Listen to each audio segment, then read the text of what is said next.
Hey guys, it's Tiny Tom Logan back with another video for you. Now, you may have already spotted there's something in the corner. That's just the edge of my test bench, so don't worry about that. And I will say from the very beginning, if you're finding one of my videos for the first time, you're probably going to wonder why they are a bit long, but you'll see that they are full of content. Maybe some stuff that other places might not cover. And this is kind of the way I do things, really. I do things a little bit differently and I just splurge all my thoughts at you. Now today we're going to be taking a look at the Corsair Carbide 200R. This is the latest case to come from the Corsair stables, and it's also the cheapest case that they've released to date. I've already forgotten to tell you to subscribe and comment, but never mind, I've told you now. Now, I've not actually built this. It's an empty case. Now normally I would build my rigs, but there's a reason why I've not with this. What I'm going to do is I'm going to give you a quick look around the basics of the case. It's only $49.99, so it's down at the very, kind of the budget end of the market, I would like to say. There's quite a few cases hovering around that kind of mark now. Now, I come from an age of computing where we would look at pretty much every product we could and we'd try and work out what we could do with it. It didn't necessarily matter on the price, because sometimes you took on like a smaller case like this and built yourself a little project case. Maybe it was to take to university, you wanted a cheap case. Maybe it was you wanted to build yourself a land rig that you could just throw about and you didn't necessarily want to spend 200 plus pounds on a case, but you still wanted it to hold your rig and keep your rig cool. So I'm going to give you a basic review on the features of the 200R, and then I'm also going to give you some basic advice on putting a window in the side should you want to use one. Most importantly, I'm also going to show you how to fit a 360mm radiator in the front. Now, as you can see, it's only a mid-tower, so it's going to cover up, it's going to take up the entire front end of the case, but thanks to the wonders of solid state drives, you don't necessarily need a lot of room for hard drives now. And also you can still get like universal mounts for you to put your 3.5 inches in should you want a storage drive. But the point of it is, it's a cheap case that has possibilities. But what we'll do is we'll have a quick look around the basics of the case, and then I will walk you through what changes you need to make, and I'm also going to do them myself so that you can see the end product where the 360mm radiator is completely fitted into the front. So hopefully that will show you what I mean about me taking a completely different spin on things compared to most other places. Anyway, for now at least, I'm not finishing, don't worry. I need to hit my remote and I need to bring you in so that we can have a better look at the case. Okie dokie then peeps, as ever, we're going to start at the top, at the front. You can see that we've got a pair of USB 3s. These inside have an internal motherboard header. Obviously, pretty much every motherboard now has the support for that. I'm just looking in the box for you to see if it has an adapter for an onboard. It doesn't, but they are easy enough to find on eBay. So if you don't have an internal USB 3 header, you can get an adapter so that you can either plug it into the back of your motherboard if you've got USB 3, or you can get a different adapter again that you can plug into your USB 2 slot on your motherboard. Then we've got headphone and microphone slots on the front, and then we've got power and reset, and they're either end. It's actually if I zoom you in, you can see. Will it focus? Yeah, there we go. Right, so that end is the reset switch, and that end is the power switch. It's actually quite a nice positive click on that as well. Now, if we come out a little bit further, there are 1, 2, 3 optical bays there, for your DVD, your Blu-ray, fan controllers, whatever you want to use it for. And the front is actually quite plain. As you can see, there's nothing on the front side at all, apart from the Corsair logo at the bottom. But if we turn the case around, you can see there that there's some mesh, and that's the airflow mesh for the front of the case. But what I'm going to do, I'm just going to stop the camera quick, and then I will take the front of the case off.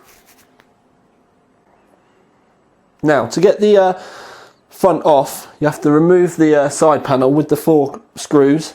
So you get both side panels off, and then there are 6 clips, 2 at the top, 2 in the middle, 2 at the bottom, and then the front panel is completely removable. It's plastic, all plastic I will add, and there is some basic dust filtering on the inside of these vents. Just looking, it doesn't appear to be easily removable, but you could get your hoover in there with the little brush attachment on the end, you know the one I mean, like the one that you do your curtains and your sofas with and stuff. You could easily get in there to clean that. So when we remove the front, you can see that you've got the top panel, that's where the buttons and all still are, with USB 3. Move down, there's a 120mm fan fitted in the front, but something I do want to point out, if you have a look carefully here, there are mounts there, there, there and there.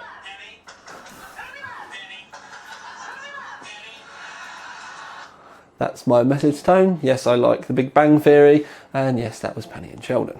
Anyway, so there's 4 mounts so that you can fit an extra 120mm fan should you wish to help blow extra air over the hard drive bay. Now, I will show you the hard drive bay now we've spoken about it, but the first thing I would like to show you is the side panel. We'll do it while we're there. So, side panel. In fact, we'll zoom back out again. There we go. Side panel, quite a basic design.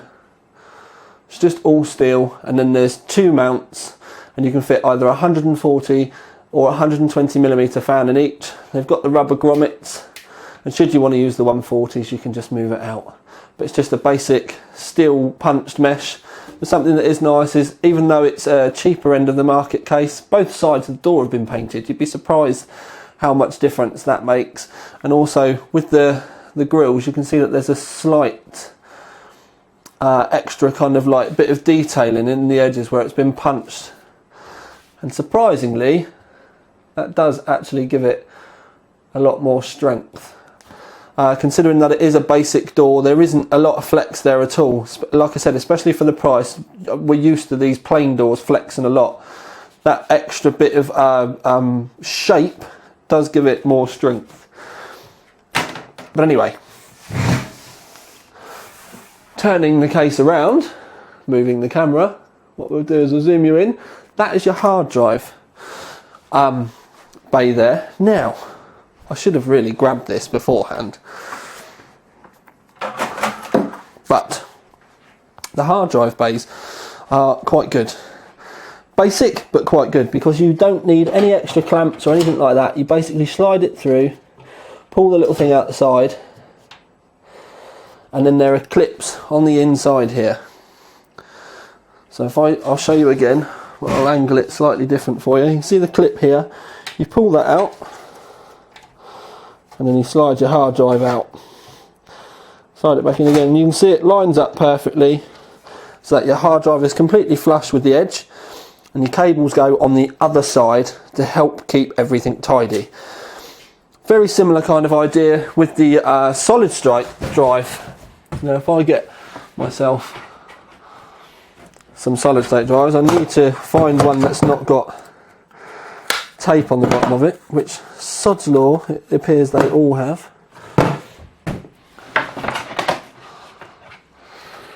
Aha! Found a plain one. Right.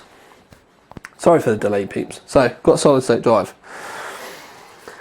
Basically what you do, you push it in, and then you can see it's latched into place with that little clip. To get it out, you pull the little clip to one side, and it comes out again. Same with the other side, and it is quite a firm fit as well, to the point where to get them out I'm having to, it's quite a nice sturdy, they're not going to rattle around in there at all. That's actually a very good fit, and so are these. Now the mount is plastic, so hopefully it shouldn't vibrate too much into the case at all. Now if we move up slightly, you do get the first view of that front fan. It does blow over the solid state drive slightly, but if we put it back here and lean it up against the wall, you can see it's kind of really nicely placed, and it will blow straight across your graphics card area.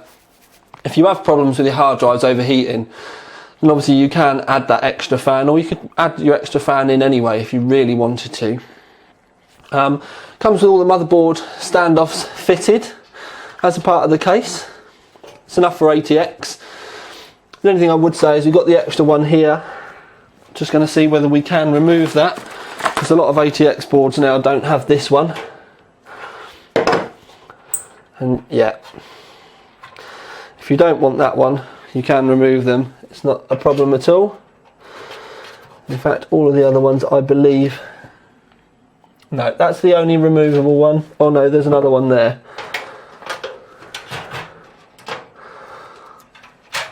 Yeah. So if needs be, you can remove those ones. They're really the difference between ATX and MATX. But you can whiz those two out and it's not a problem. The other ones are fixed. They've got no extras on them, but yes. So there we have it. So I'm going to leave those out because I don't need those either.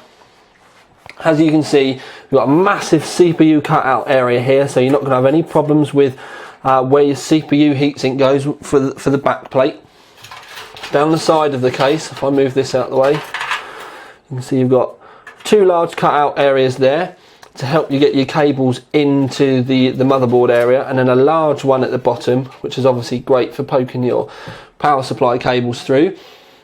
There is also, if you have a look up at the top section, a cutout there so you can put your 8-pin CPU power through, although I always tend to put my 8-pin CPU power up through the motherboard tray area because it always seems to work out tidier.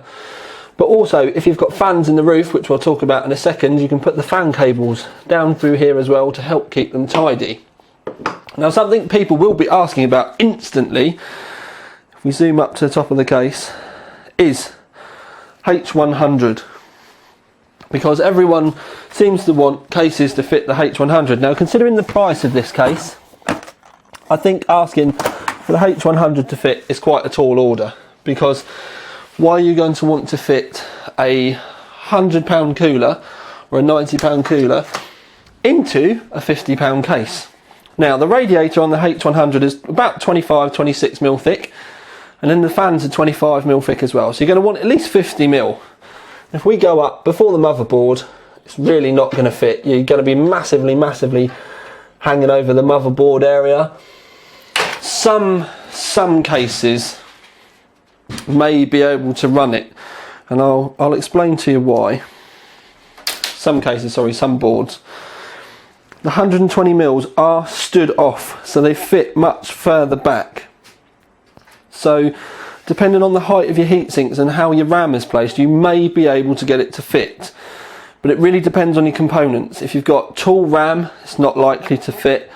Also, if you've got tall heat sinks on your motherboard, like around the MOSFET area as well, it's not likely to fit. Now, technically, because it does sit further out, there is a possibility that it may fit for you. I can't say yes or no for everyone because it is kind of very specific on the application. So what you'll have to do is you're either going to have to A, buy the case, measure it, see how you think you're going to fit, or B, just not run one at all. But for a lot of people, I would say it's not entirely impossible. It's likely to come down onto your motherboard area by about 20mm. So by about 20mm it will come down onto your motherboard area. I have test fitted this with a couple of boards that I had here. As long as I use short RAM, I didn't have any problems. Like I said, it does hang down quite a way, so you need to keep this in mind. Now, the optical bay area on the right hand side is a very basic kind of release clip kind of idea. You can remove these as well should you wish, but anyway. Moving round to the back of the case. Might help if you put it in the middle, Thomas. I'm trying to rattle through this bit so that we can do the other bit for you. There's a 120mm mount in the back, which is also comes with the fan included. Just double checking it's 120, and it is. Moving down, normal 9 PCI slot, 7, 1, 2, 3, 4, 5, 6, 7, normal 7 slot layout at the back, with a large mesh area here for those of you with the graphics cards that will blow out the sides. And moving down, power supply in the bottom, as you would expect, with mounts so that you can mount your power supply either way up. And that's because it doesn't matter which way you mount it up. Now, just to have a quick look at the bottom, something that is quite nice for a case of this price is it still has a dust filter for your power supply, if you were to run it sucking in from the bottom. But then also, if we have a look there, there's a mount in the base of the case for 120mm and 140mm fan. But what I said to you before about fitting a 360mm rad in the front, this plastic part can be removed. If we have a look at the front of the case, there are some screws just up here. So the plastic bit, basically you can take that out and slide the plastic out, and we can remove that entirely. If we move up ever so slightly, if I zoom you in, there we go, right. So I'm showing you the top of the 120mm fan. Now you can see that if you have a look carefully, that this bit of metal is slightly different to the front panel plate.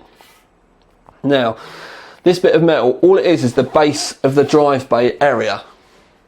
So what we want to do, there's 2 rivets at the front and then there's 2 rivets on either side of the drive bay. We need to remove those to whiz that out. And then essentially all we want to do is cut along this edge here, just so that we still have the mount for the 120, because what we're going to do is we're going to use that 120mm mount in the front as the middle point for our 360mm rad rather, and that'll be our mounting point. Then once we've removed the plastic from behind here where the hard drives are, I'm going to make 2 more cuts down the front of the case, so that we'll have an exposed 120mm fan here, an exposed 120mm fan up here, and that is essentially your 360 rad in the front of the case. In fact, if I come back out, you couldn't see half of what I just said. We need to cut slightly down here, cut down there, so literally it's like 3 cuts that we need to make to be able to expose the front of the case for the drive bays, so for the radiator, and then that's really it. We can pretty much then use these mounts, bolt our radiator in, jobs are good in. Now what I'm going to do is I'm going to do this quickly for you now.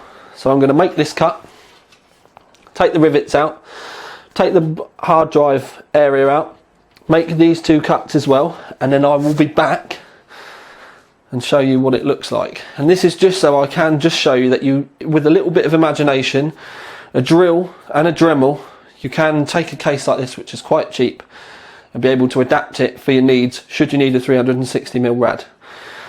So I'm going to stop talking and I'm going to crack straight on with this.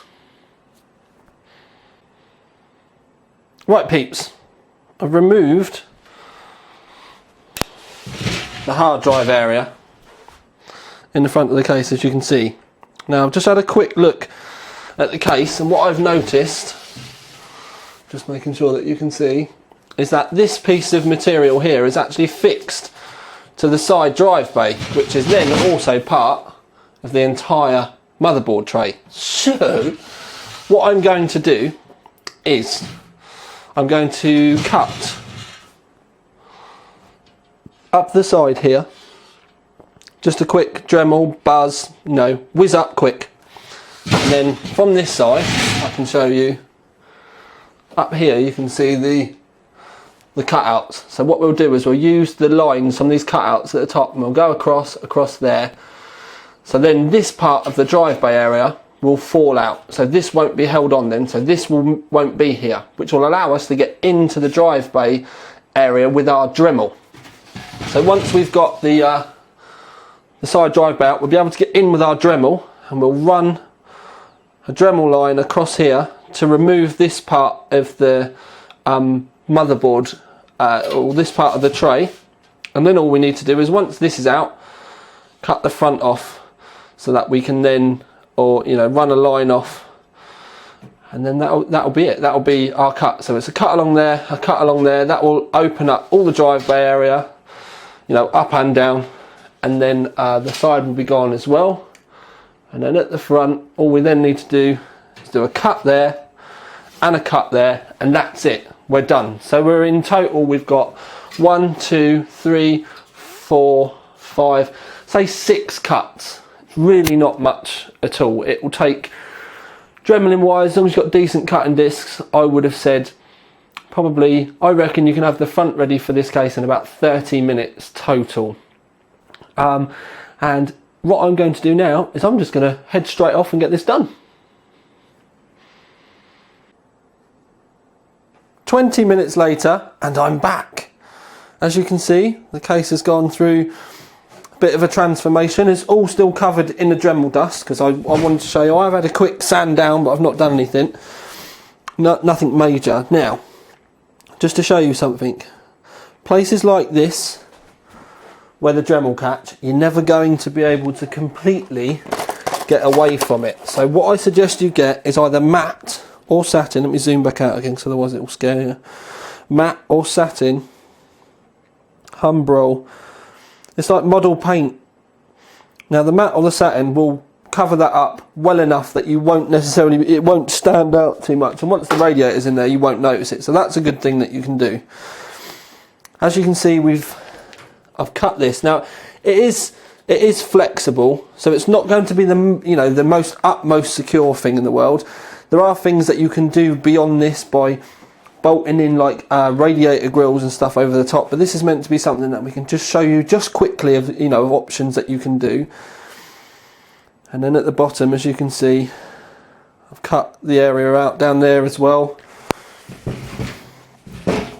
Turn the case round so you can see up there.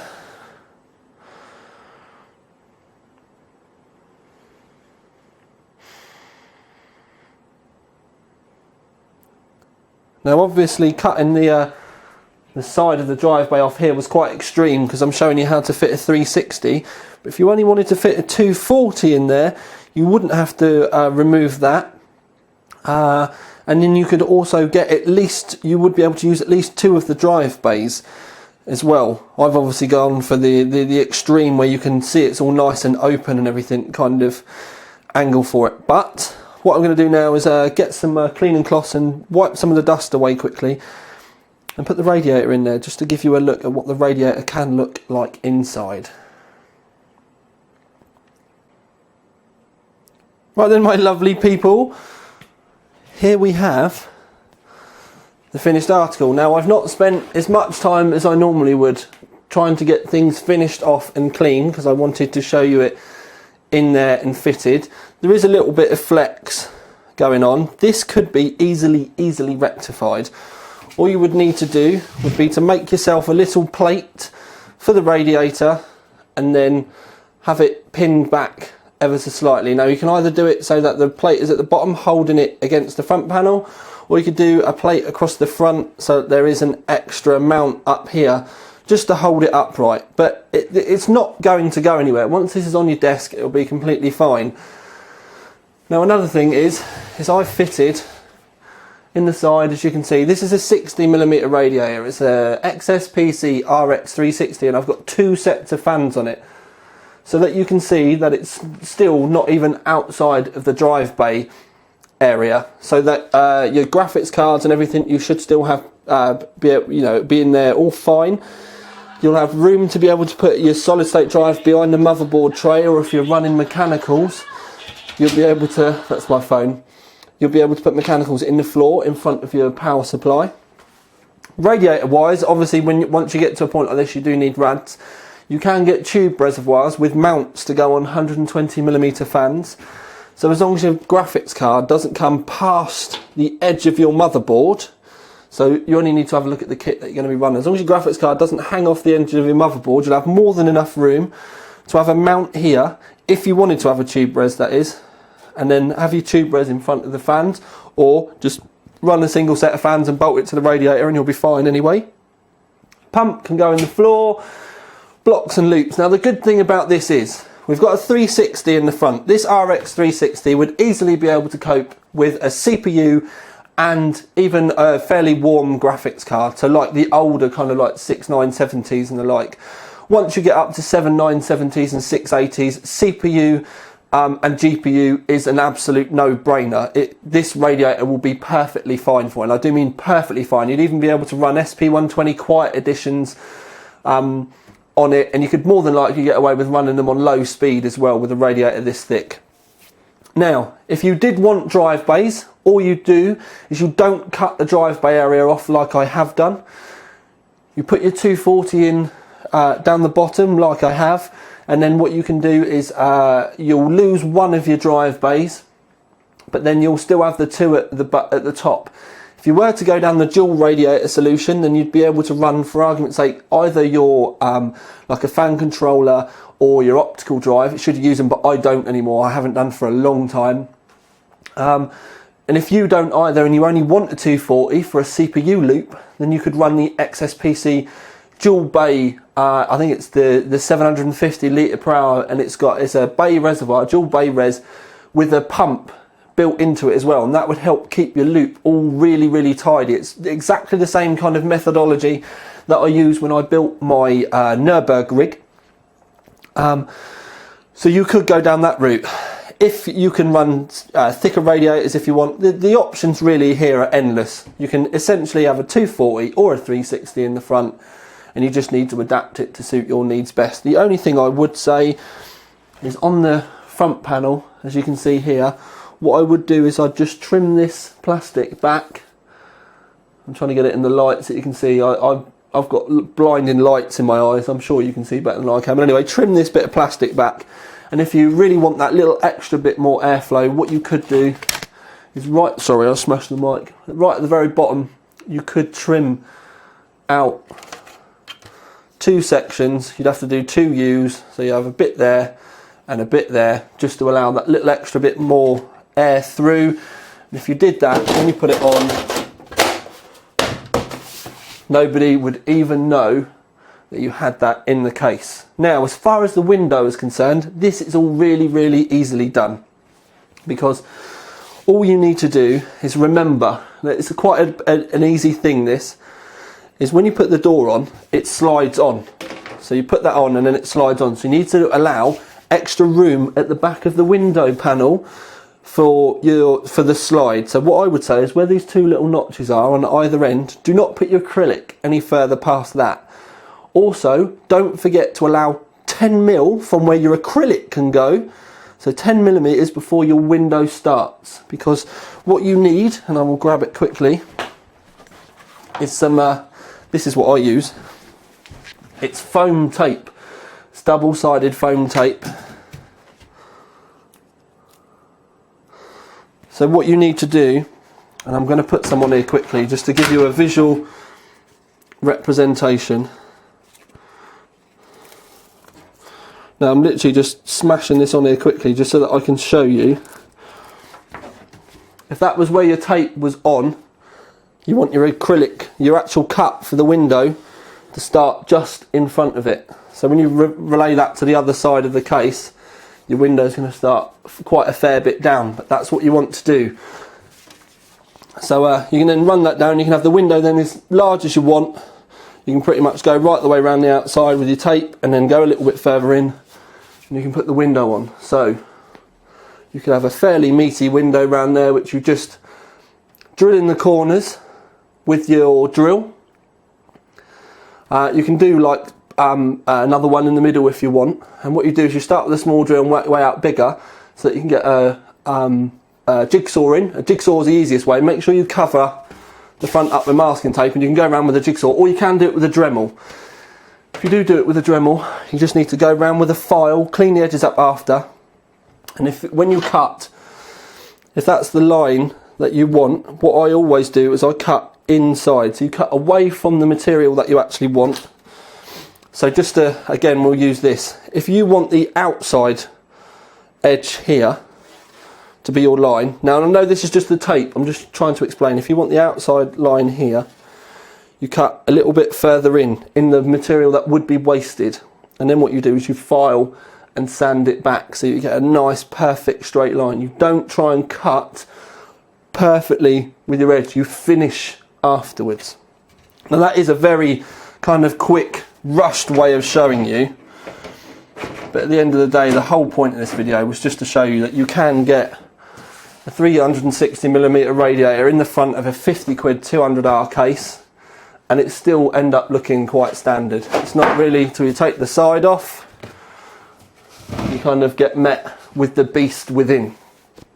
I will try and do you a guide on a window at a later date, but obviously I just wanted to base this mainly on this case for the time being. So we've done the basic review. I've shown you how you can get water cooling in it as well, and we've obviously got 240mm and 360mm options in there, so you could have a fully water cooled rig in this. Now many of you might be saying straight away, why would you want to water cool a 50 quid case? Well, back in the day many of us started off with cheap cases as a way of learning. If you're an enthusiast, sometimes you don't want to take your Dremel to your first 250 quid case, and sometimes this can be a nice entryway in. You may already have water cooling or something in an older case and don't have a lot of money to spend on a bigger, newer case. Maybe you've got water cooling outside of a case and you want to, you know what I mean, you want to upgrade, you want a different type of case now, and maybe you want a little bit of a project. Don't just go slating everyone, because they might want to spend a little bit of time on something slightly cheaper, because it all depends on their circumstances. So all I'm showing you is a way that you can possibly do it if you have a bit of time and a bit of imagination. But for now at least, this is Tiny Tom Logan. Like I told you before, don't forget to subscribe and comment if you haven't already. But this is Tiny Tom Logan with what I'm pretty sure is the first 360mm water-cooled 200R in the world. Good old Jeremy Clarkson. In the world.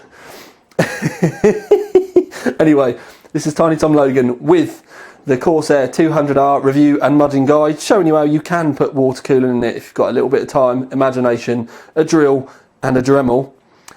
Out.